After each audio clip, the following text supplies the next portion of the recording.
Hello friends. तो पिछले class में मैंने स्टेबिलिटी ऑफ एनायंस पर कुछ क्वेश्चंस दिया हुआ था। तो जब मैं स्टेबिलिटी ऑफ एनायंस पे क्वेश्चन दिया हुआ था तो हम लोग ने उससे पहले कुछ एग्जांपल्स ऑलरेडी डिस्कस किए हुए थे इंडक्टिव इफेक्ट के प्रोस्पेक्टिव से। तो इंडक्टिव इफेक्ट के क्वेश्चन हम लोग ने ऑलरेडी डिस्कस किया हुआ, लेकिन ये जो क्वेश्चन मैंने दिया हुआ था तुम लोगों को 4 क्वेश्चंस, वो थोड़ा अलग टाइप के था। तो उस टाइप के क्वेश्चन को स्टडी करने से पहले कुछ कॉन्सेप्ट को जानना जरूरी है। तो पहले हम लोग उस कॉन्सेप्ट को डिस्कस करेंगे और जब वो कॉन्सेप्ट डिस्कस हो जाएगा उसके बाद मैं इसी लेक्चर में उन क्वेश्चंस को भी लेने वाला हूं। तो कॉन्सेप्ट क्या है? पहला चीज ये है कि जब भी मैं इंडक्टिव इफेक्ट की बात करता हूं, ये बहुत इंपॉर्टेंट पॉइंट है, कभी भी इंडक्टिव इफेक्ट की बात करता हूं तो कभी भी हम लोग ऐसा नहीं कर सकते कि सपोज करो कि CH3 CH2O- है और मैंने यहां पे जो है NO2 ग्रुप लगा दिया और यहां पे CH3 CH2 N- है और मैंने यहां पे NO2 लगा दिया। अब बच्चों के मन में सबसे ये ध्यान में आता है पहले कि NO2 जो है यहाँ पे नजदीक है। अगर मैं फर्स्ट केस लूं और मैं सेकंड केस लूं तो तुम्हारे ध्यान में आएगा कि NO2 यहाँ पे नजदीक है और NO2 यहाँ पे क्या है। अगर मैं ये फर्स्ट पोजीशन बोलता हूं और ये सेकंड पोजीशन, तो यहाँ पे NO2 सेकंड पोजीशन पे और यहाँ पे NO2 फर्स्ट पोजीशन पे। तो उस हिसाब से तुम लोग सोचोगे कि स्टेबिलिटी ऑफ एनायन जो है इसका ज्यादा होना चाहिए, लेकिन ये बहुत ही इंपॉर्टेंट चीज है, ध्यान में रखना, नोट करके लिख लो कि इंडक्टिव इफेक्ट जो है वो वीक इफेक्ट होता है। वीक इफेक्ट होने का क्या मतलब है? अगर सारी सिचुएशन सिमिलर हो, अगर सारा का सारा सिचुएशन सिमिलर हो तब जाके हम लोग कोई भी टाइप का इंडक्टिव इफेक्ट ही नहीं, जितने भी इलेक्ट्रॉनिक इफेक्ट्स होते हैं सारे के सारे इफेक्ट वीक होते हैं। इस बात को ध्यान में रखना है। तो सिमिलर जब सिचुएशन हो, अगर सारे के सारे सिचुएशन सिमिलर होंगे तभी ही हम लोग इंडक्टिव इफेक्ट लगाएंगे। इंडक्टिव इफेक्ट या फिर जितने भी इलेक्ट्रॉनिक इफेक्ट्स हैं। अब इस पॉइंट का क्या मतलब है? फिर से हम लोग अपने क्वेश्चन पे रिटर्न आते हैं। तो यहां पे जब क्वेश्चन पे रिटर्न आओगे तो तुम लोग ऐसा देखोगे। तो अभी हम लोग फिर से क्वेश्चन पे आते हैं। तो इस क्वेश्चन में तुम लोग देखोगे कि यहां पे ऑक्सीजन के ऊपर माइनस चार्ज है और यहां पे नाइट्रोजन के ऊपर माइनस चार्ज है। तो सिचुएशन जो है सेम नहीं है। अगर मैं बात करूं ऑक्सीजन के ऊपर माइनस चार्ज और मैं बात करूं नाइट्रोजन के ऊपर माइनस चार्ज, तो मुझे पता है कि ऑक्सीजन के ऊपर माइनस चार्ज जो है नाइट्रोजन के ऊपर माइनस चार्ज से ज्यादा स्टेबल होगा। ये हम लोग कहां से सीखे? ये हम लोग सीखे इलेक्ट्रोनेगेटिविटी से। इलेक्ट्रोनेगेटिविटी जैसे कि इलेक्ट्रोनेगेटिविटी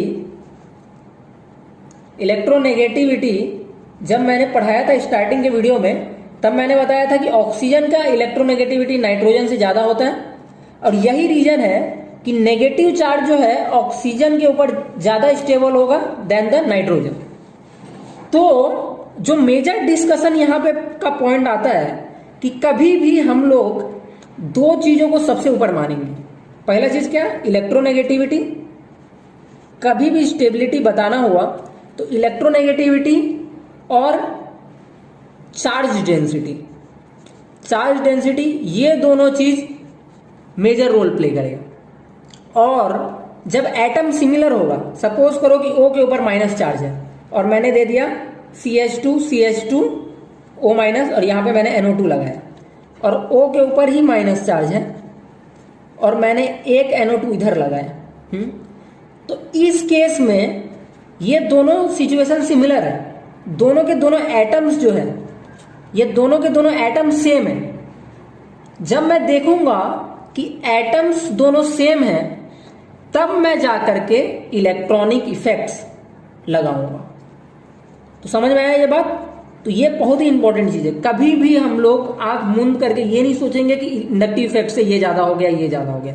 सबसे पहले देखेंगे कि बाकी का सिचुएशन, ग्रुप को हटा दो और उसके बाद जो सिचुएशन बचा देखेंगे क्या वो सिचुएशन सेम है।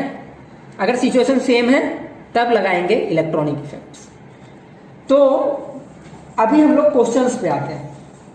तो मैंने जो सबसे फर्स्ट क्वेश्चन लिया हुआ था वो क्वेश्चन है, ये क्वेश्चन बहुत इंपॉर्टेंट है। जनरली बच्चे ऐसे क्वेश्चंस में मिस्टेक कर बैठते हैं, देखते हैं कि इंडक्टिव लगा देते, नहीं इंडक्टिव नहीं, पहले हम लोग लगाएंगे इलेक्ट्रोनेगेटिविटी और चार्ज डेंसिटी। जिन्होंने भी इलेक्ट्रोनेगेटिविटी और चार्ज डेंसिटी का लेक्चर नहीं देखा है, पहले वो इलेक्ट्रोनेगेटिविटी और चार्ज डेंसिटी का लेक्चर देख लें, क्योंकि वो बहुत ही इंपॉर्टेंट टॉपिक है।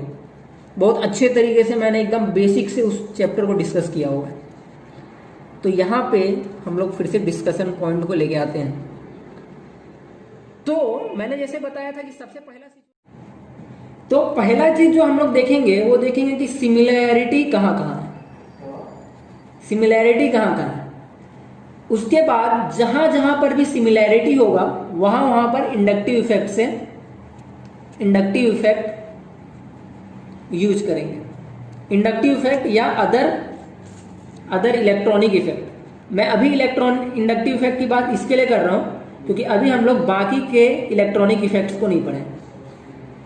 और जहां पे सिमिलैरिटी नहीं होगा, जहां पे सिमिलैरिटी नहीं होगा वहां पे हम लोग डील करेंगे इलेक्ट्रोनेगेटिविटी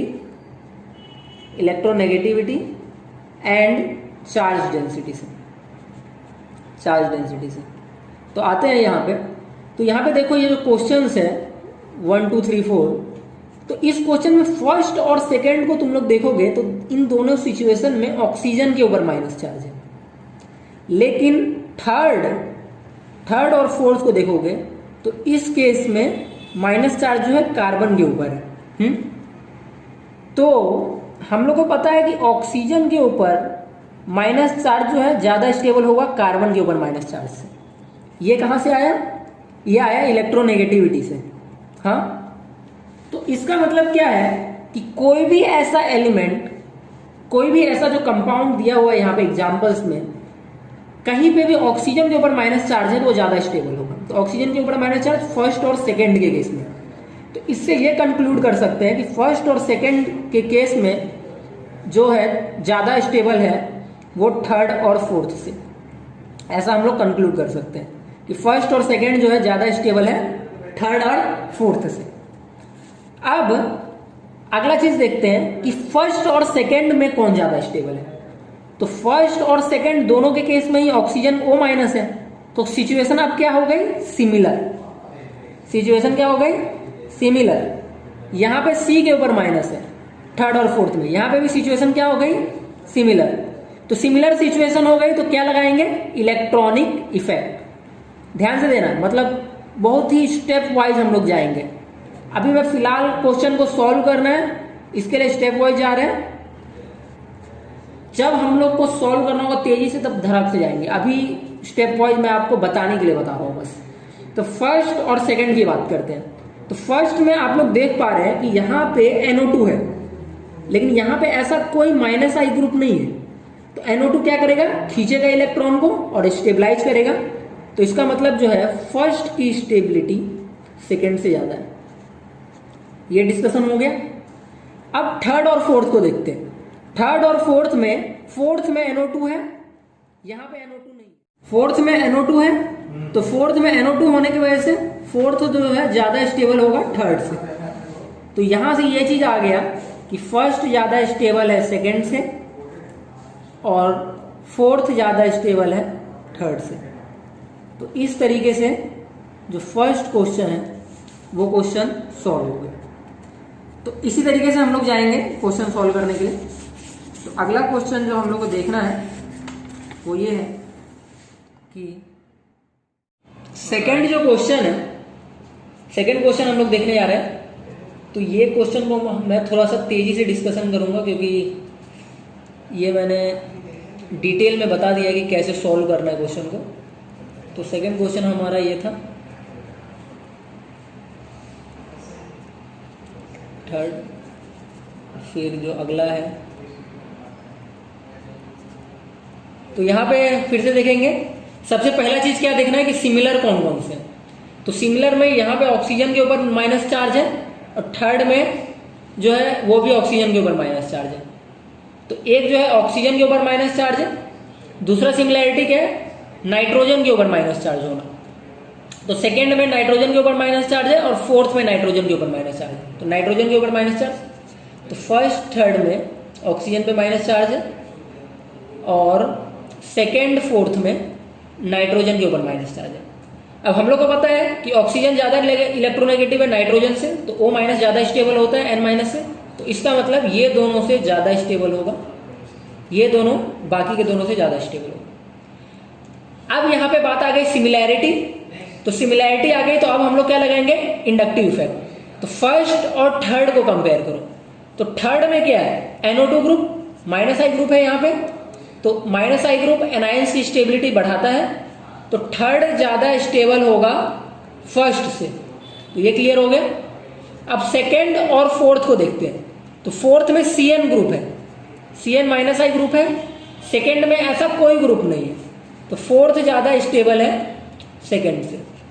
तो इस तरीके से सेकेंड क्वेश्चन भी हो गया। थर्ड क्वेश्चन देखते हैं। थर्ड क्वेश्चन को देखने जा रहे हैं हम लोग। तो थर्ड क्वेश्चन देखते हैं। ये भी बहुत अच्छा क्वेश्चन है अपने आप में, और इस क्वेश्चन की एक खास बात है, इसमें दो कॉन्सेप्ट लगेगा। ये कॉन्सेप्ट जनरली लोग ध्यान में नहीं रखते हैं, तो एक कॉन्सेप्ट मैं बताने जा रहा हूँ। इस क्वेश्चन को करने से पहले एक नोट ध्यान में रखो। मैंने ऑलरेडी ये चीज़ डिस्कस किया हुआ है पिछले क्लासेस में, लेकिन इस क्वेश्चन को अगर अभी तक तुम लोग भूल गए हो तो ये ध्यान में रखो कि sp कार्बन जो होता है, sp कार्बन की जो इलेक्ट्रोनेगेटिविटी होती है वो ज़्यादा होता है sp3 नाइट्रोजन से। ये बात ध्यान में रखना है, sp3 नाइट्रोजन से इलेक्ट्रोनेगेटिविटी ज़्यादा होती है sp कार्बन की। तो यहाँ पे देखो, इस कार्बन का हाइब्रिडाइजेशन क्या है, sp। हाइब्रिडाइजेशन अभी ध्यान में होना चाहिए सभी के। इसका हाइब्रिडाइजेशन क्या है, sp3। इसका हाइब्रिडाइजेशन क्या है, sp2। इसका हाइब्रिडाइजेशन क्या है, sp2।